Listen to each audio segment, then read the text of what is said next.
Welcome back to basics. So this episode, the science team have started getting annoyed about the pilots doing everything, so Bob's decided he's going to do it. He's going to Eeloo and he's going to come back with some science.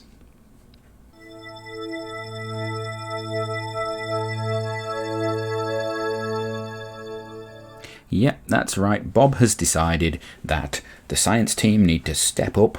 They need to take charge and they need to do stuff for themselves. So he has said he is going to Eeloo on his own for 9 years. No, I actually don't know how long it is, but I think it is quite a long time, a long travel to Eeloo. So, one-man mission. It's not something I would normally do, but Bob's demanded it. So, we're trying to build a craft. And you see there, I was trying to put on the science storage thing, because I would really have liked to take the breaking ground science material, but I just couldn't find a way to fit it onto such a small lander. And yeah, I've never landed and returned from Eeloo, so this was a big thing for me. We're taking a scientist, so I only need to take one of every science thing, and he can reset them, which is wonderful. I think if I was doing this again, I would probably go for a bigger lander, but this is something I thought, we hadn't actually got all the tech done at the point that I started this mission, so we were quite limited. So we've put our little lander together, and then it's a case of, right, we need to assemble a craft that can actually get it to Eeloo and get it back. And I am really playing around right now with weight and what I can do. You can see there I put a decoupler between the lander cabin and the rest of the craft, and that will become apparent as to why after he's landed. May seem a bit odd. So we've gone for a standard sort of one-man capsule, nuclear stage, 3 tanks, and then I just start building out. So I'm going to sort of asparagus stage this. So we've got those 3 drop tanks on the very outside, and then I'm going to put engines on the other 3, because I want, it's a reasonably heavy craft, and I could just go with 1 engine and just load it up with fuel, but that leads to madness in the time that it takes to burn. And you know what? Bob's going to be there for so long anyway. I just, we're just going to hurry up. So, we put some reaction wheels and stuff on there. We put our solar panels onto the lander because we need that. You'll notice we've got a probe on the lander as well, which is useful to have. So I can actually control that even though we've got a scientist on board. We do some strutting. We've got some RCS on there, a couple of tanks of it. It's not the most aerodynamic of designs, but we've got those nice sort of slope tanks in there. I'm setting up my struts on the drop tanks, and I've got my asparagus staging there.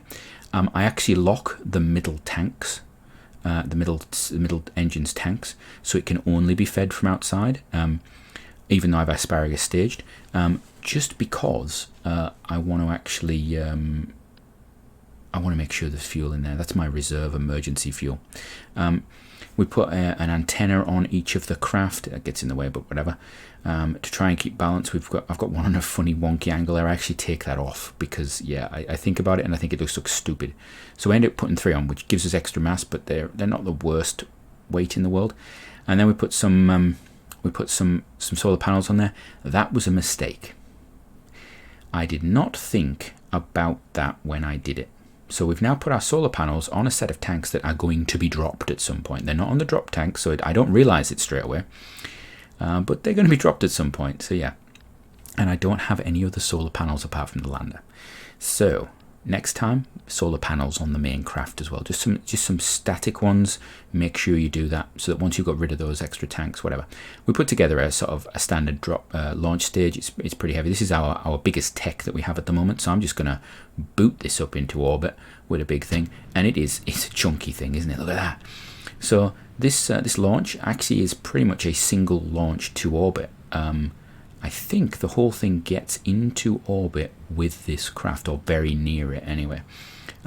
It's a big beefy thing. I could have put a proper launch stage together, but you don't need to see me building really great launch stages right now. We just boot it up there. Get the solar panels out, so we've got energy. Do that, we circularize, and then we're just gonna get rid of it. I do think about keeping it and using it as a bit of a help for the for the transfer burn. You see there, I'm setting up the transfer burn. It's a long way out. We've done this with a probe before, but this is a lot of delta V. There's going to be a mid-course plane change as well. We're talking, I can't remember how much total delta V I was looking at, but it was the most delta V because of the fact it was I needed to make sure it could come back. This is the biggest delta V you are going to expend. If you go to Moho with some crafts, possibly because of the plane change there, but Eeloo is the big one. So yeah, we rotate around. I'm still trying to decide, am I going to use the engines on this craft to get us all going? And I give myself a little boot. It didn't help us much, but you know what? Every little bit adds up. It gives you that little bit of extra chance, and it was important to try and do that. And then this burn is just a long one. Thank goodness that I have those 3 extra engines. So we've got 4 nuclear engines on this stage. This is running 3 times speed acceleration on the screen, and I think 9 times in reality. So it's 27 times faster at this point. If I hadn't done that, we'd all be going crazy. So we set up a maneuver, an alarm for I think it's the ascending node, because we need to do our plane change. We're getting close to Eeloo on our trajectory right now, but you'll see we don't actually have an intercept. So we basically sent Bob out into space, and we don't know if he's going to hit Eeloo just yet.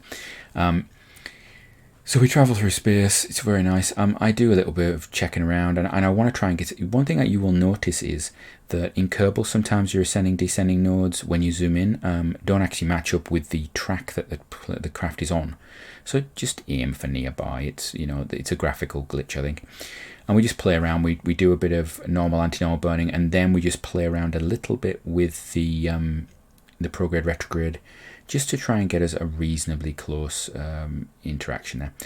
And we're going to do our burn, and this one actually is, it's about 1,000 delta V, 1,000 meters per second delta V, which you can see is taking a bit of a toll on our fuel reserves right now. So we're using quite a lot of fuel reserve there. We're past halfway on the visible fuel, which, we still got to actually get to Eeloo. So there we go. We've got our encounter. And then I just manually turned the maneuver node off and started burning around randomly just to try and get it nice and close. You see there, ideally you want to come in not in a retrograde orbit. You want to go in a prograde orbit, a normal orbit. But in all reality, I just wanted to get into an orbit. So I played around a bit, and then I think I pretty much gave up. I'm aware that I've actually positioned it right now for collision, because worst comes to worst, I want these tanks to actually hit the planet. Now they probably won't, because I've given them a little bit of delta V in different directions now. If I'd actually aligned myself on the orbit, on the sort of prograde marker, those tanks probably would have had more chance of actually hitting Eeloo. But as it is, it doesn't really matter. In my head, we could have held on to them until we got to Eeloo, dumped them last minute. Doesn't really matter. You'll notice our fuel now looks really full because we've got rid of those tanks. So that extra fuel storage is gone. Right. So we fast forward time. This is a long journey. So we're now over 2 years into the journey. Bob is lonely. He's very lonely.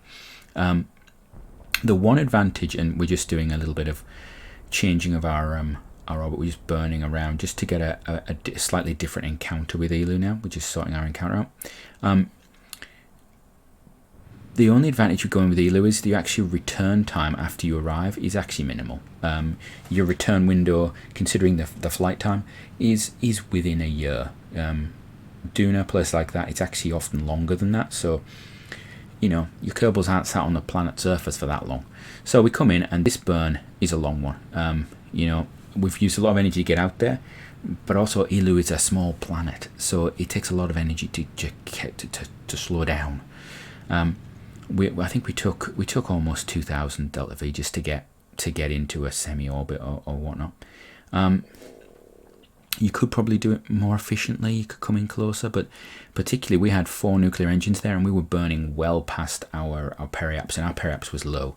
So we do the science high up because we want to get all the science. Now remember, we've already sent a probe here, so this is collecting the science that we haven't got before. So we're talking about Science Junior, we're talking about goo, we're talking about checking some of these things, some of the sensors, we're talking about EVA reports, we're talking about crew reports. Now, I did miss a trick here because I could have gone into a polar orbit and we could have done EVAs high and low all over the planet and got absolutely tons of science for it, but I am aware that this trip will actually max our science out anyway. It doesn't matter how much we get.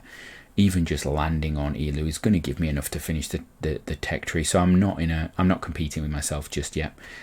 Maybe in the future we'll do an episode where we try and get every piece of science, but I think that way leads to madness sometimes.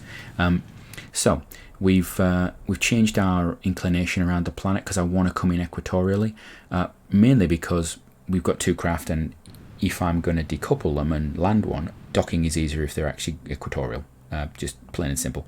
First landing, nice and easy. If we're coming back and I wanted to go to the poles, you know what, we go polar, we do some interesting stuff with it, but you know what, this is the first time, let's just get it done.